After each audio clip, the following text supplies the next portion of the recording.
আমাদের সবারই আফসোস শীতকালীন সবজিগুলো কেন সারা বছর খাওয়া যায় না। খাওয়া যাবে, তবে একটি পদ্ধতিতে, সেটি হচ্ছে সংরক্ষণ পদ্ধতি। আমরা কি কি সবজি সংরক্ষণ করতে পারবো এবং কিভাবে করব, চলো আজকে আমার ভিডিও থেকে জেনে নিই।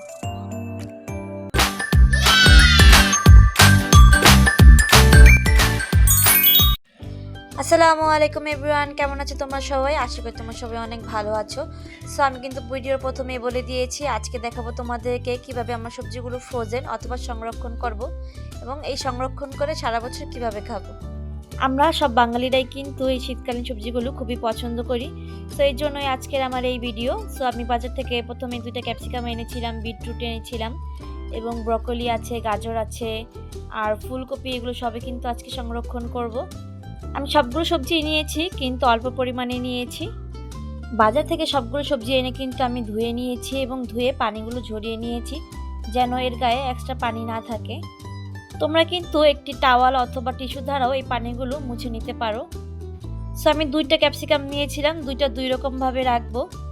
তোমাদের পরিবারের অনুযায়ী তোমরা কিন্তু সবজিগুলো সংরক্ষণ করতে পারো তোমাদের প্রয়োজন অনুসারে। আমার কিন্তু বেশি একটা প্রয়োজন ছিল না, তাই আমি অল্প সবজি এনেছি এবং অল্প সবজি সংরক্ষণ করব। ক্যাপসিকাম কাটিংয়ের সময় অবশ্যই চেষ্টা করবে এই এক্সট্রা যে এজেসগুলো আছে এগুলো কাটিং করে ফেলে দিতে এবং এর যে সিডস বা বিচি বলে এগুলো ফেলে দিতে। এটা আমি স্কোয়ার শেপে কাটিং করে নিয়েছি। এটা কিন্তু সবজি রান্নার জন্য একদম পারফেক্ট একটা শেপ। ক্যাপসিকামে যেসব ভিটামিন থাকে তা হচ্ছে ভিটামিন সি, এ, বি6, ভিটামিন ই এবং ভিটামিন কে। ভিটামিন ছাড়াও এতে কিন্তু প্রচুর পরিমাণে অ্যান্টিঅক্সিডেন্ট, ফাইবার এবং পটাশিয়াম থাকে। এই জন্য আমরা চেষ্টা করবো আমাদের খাদ্য তালিকায় ক্যাপসিকাম রাখতে। যেহেতু আমরা ক্যাপসিকামগুলো অনেক দিনের জন্য সংরক্ষণ করব, সেহেতু কিন্তু আমাদের ডিপ ফ্রিজে রাখতে হবে। আমরা যারা অল্প কিছু দিনের জন্য ক্যাপসিকামগুলো সংরক্ষণ করি তারা কিন্তু অবশ্যই নর্মালে রাখবো এবং চেষ্টা করব কাগজের খামে অথবা এমন কোনো কিছুতে রাখতে যার মধ্যে ফুটো থাকে, হাওয়া বাতাস চলাচল করতে পারে।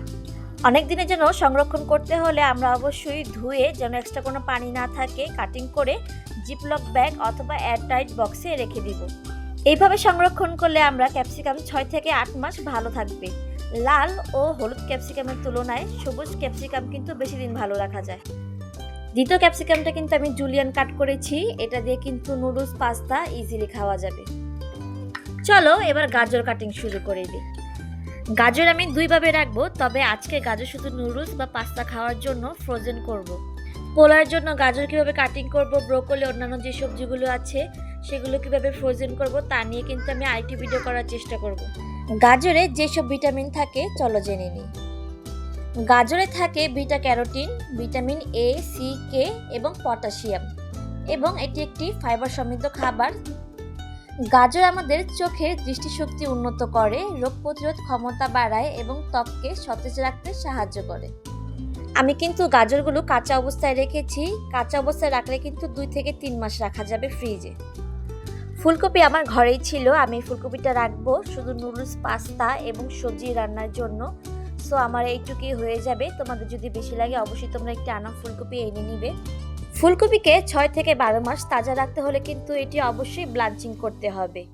এইরকম ছোট টুকরো করে 2 থেকে 3 মিনিট পানিতে আমরা ফুটিয়ে নিব এবং সাথে সাথে নামিয়ে কিন্তু আমরা ঠান্ডা পানিতে ডুবিয়ে নিব। তারপর এটাকে ঝরিয়ে আমরা ফ্রিজে সংরক্ষণ করতে পারবো। কিভাবে ব্লাঞ্চিং করব সেটা কিন্তু ভিডিওর সামনে অবশ্যই দেখতে পারবে। এবার চলো বিটরুট নিয়ে কথা বলি। বিটরুটকে কিন্তু সুপারফুড হিসেবে গণনা করা হয়। এই শীতে কিন্তু সব জায়গায় এই সবজিটি অ্যাভেলেবেল আছে। বিটরুট কেন খাবো তাহলে চলো জেনে নেই এর মধ্যে কি কি পুষ্টিগুণ আছে। বিটরুটে আছে ভিটামিন, খনিজ এবং শক্তিশালী অ্যান্টিঅক্সিডেন্ট। এতে ক্যালোরি খুবই কম থাকে, কিন্তু folate, potassium, fibre, manganese, iron এবং ভিটামিন সি এর চমৎকার উৎস এই ফলটি। বিটরুট উচ্চ নাইট্রেট সমৃদ্ধ হওয়ায় রক্তচাপ নিয়ন্ত্রণ, হৃদরোগের ঝুঁকি কমানো, মস্তিষ্কের কর্মক্ষমতা বৃদ্ধি এবং স্ট্যামিনা বাড়াতে বিশেষভাবে কার্যকর। এত সব পুষ্টি উপাদান থাকার কারণে কিন্তু আমরা এই ফলটি বা সবজিটি অবশ্যই খাওয়ার চেষ্টা করব। বিটরুট আমরা কিভাবে খাবো? বিটরুট কিন্তু কাঁচা খাওয়া যায়, সালাদে দিয়ে খেতে পারবে, এর কিন্তু জুস বানিয়েও খাওয়া যায়। পাস্তা, সবজি অথবা ভাজি সবকিছুতেই কিন্তু বিটরুট ব্যবহার করা যায়।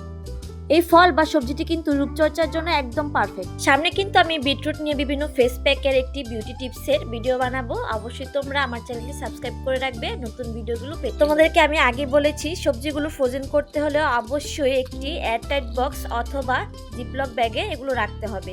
সেজন্য কিন্তু আমি এই ছোট ছোট জিপলক ব্যাগগুলো ইউজ করেছি। সবগুলো সবজি এর মধ্যে আমি ফ্রোজেন করব। অন্য সবজির থেকে ফুলকপি কিন্তু অবশ্যই ব্লাঞ্চিং করে রাখতে হবে, অর্থাৎ সেদ্ধ বা ভাপিয়ে নিতে হবে। এই ভাপিয়ে নেওয়ার ক্ষেত্রে তোমরা কিন্তু একটু বেকিং সোডা ইউজ করতে পারো। আমি শুধু কিন্তু হলুদ গুঁড়ো দিয়েই এগুলো ব্লাঞ্চিং করে নিয়েছি, কোনো প্রকার লবণ এর মধ্যে আমি অ্যাড করিনি। তোমরা গাজরকেও কিন্তু এইভাবে ব্লাঞ্চিং অথবা ভাপিয়ে নিতে পারো, এতে করে কিন্তু বেশি দিন সংরক্ষণ করা যাবে। ফুলকপিগুলো আগে আমি এইরকম ভাবে ফ্রোজেন করে নিব, তারপর জিপলক ব্যাগে লক করে নিব। 2-3 ঘন্টা ফ্রিজে রাখলেই কিন্তু যথেষ্ট।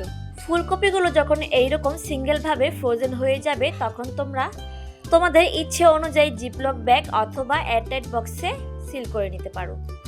এই তো আমার সবগুলো ভেজিটেবল রেডি হয়ে গেছে ফ্রোজেন করার জন্য। এখন চলো ফ্রিজে আমরা রেখে ফ্রোজেন করে নিই। এইরকম করে তোমরা কিন্তু সব ধরনের সবজি, সব সিজনের সবজি সংরক্ষণ করতে পারো 6 থেকে 12 মাসের জন্য। যখন ইচ্ছে যেই রকম রেসিপিতেই হোক তোমরা এই সবজিগুলো ইজিলি ব্যবহার করতে পারবে এইরকমভাবে সংরক্ষণ করলে।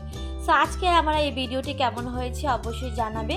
নেক্সটে কিন্তু অবশ্যই বিটরুট নিয়ে আমি একটি বিউটি টিপসের ভিডিও বানাবো। অবশ্যই আমার ভিডিওটি দেখবে এবং আমার চ্যানেলটি সাবস্ক্রাইব করে নিবে নতুন নতুন ভিডিও পাওয়ার জন্য। আর আমার ভিডিওতে যদি কোনো ভুল হয়ে থাকে অবশ্যই আমাকে কমেন্ট করে জানিয়ে দিবে। আমার সবজিগুলো ফ্রোজেন করার পর কেমন হয়েছে অবশ্যই দেখে নিবে। আজকের জন্য এখানে আল্লাহ হাফেজ।